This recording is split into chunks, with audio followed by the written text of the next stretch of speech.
From Washington, this is VOA News.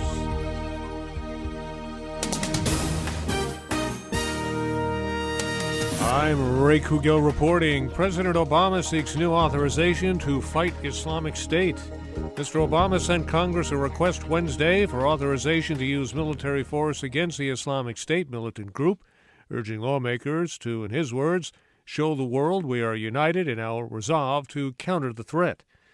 The proposed authorization would limit operations to 3 years and bar troops from what it terms enduring offensive ground combat. President Obama says the fight will take time but end in victory. Now, make no mistake, this is a difficult mission, and it will remain difficult for some time. It's going to take time to dislodge these terrorists, especially from urban areas. But our coalition is on the offensive.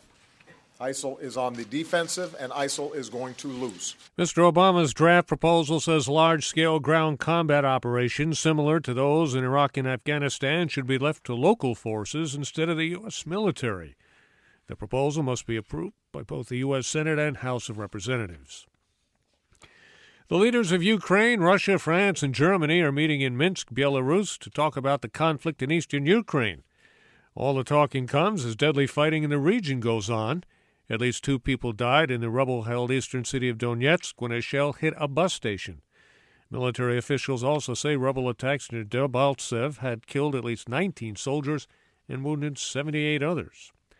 Houthi rebels in Yemen's capital have seized U.S. embassy vehicles after American diplomats left the country following the embassy's closure.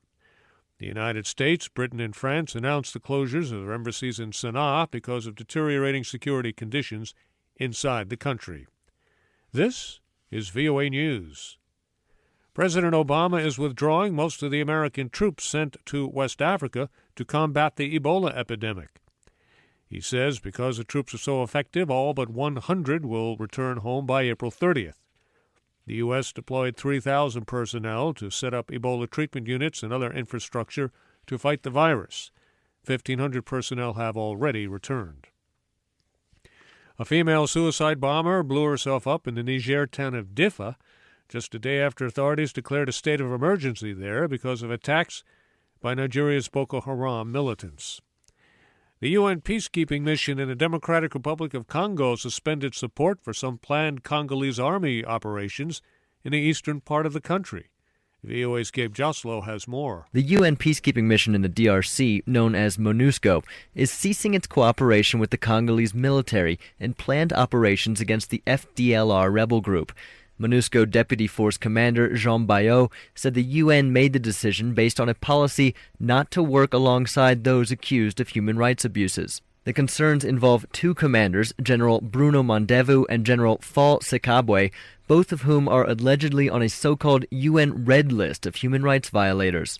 The Congolese military and MONUSCO had been working jointly to defeat the FDLR, a rebel group formed from the Hutu fighters responsible for the 1994 genocide in neighboring Rwanda.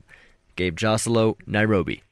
The United Nations Refugee Agency says at least 300 migrants are missing and likely dead after trying to cross the Mediterranean Sea in inflatable boats. The UN High Commissioner for Refugees says that it is shocked by new information showing the scale of the tragedy to be much larger than initially reported. Italian authorities said Tuesday at least 29 African migrants died of hypothermia trying to cross the sea from Libya in frigid weather.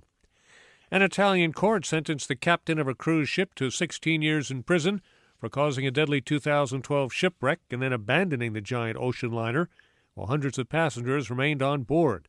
Francesco Schettino was convicted of manslaughter in the deaths of 32 passengers and crew of the liner Costa Concordia, which capsized in January 2012 off the coast of Tuscany.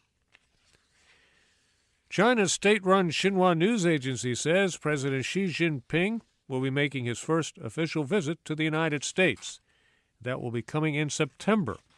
The trip was announced after Mr. Xi spoke on the phone with President Barack Obama. Mr. Obama urged his Chinese counterpart to push his country further towards consumption-led growth, along with a market-determined exchange rate. I'm Ray Kouguell in Washington. That's the latest world news from VOA.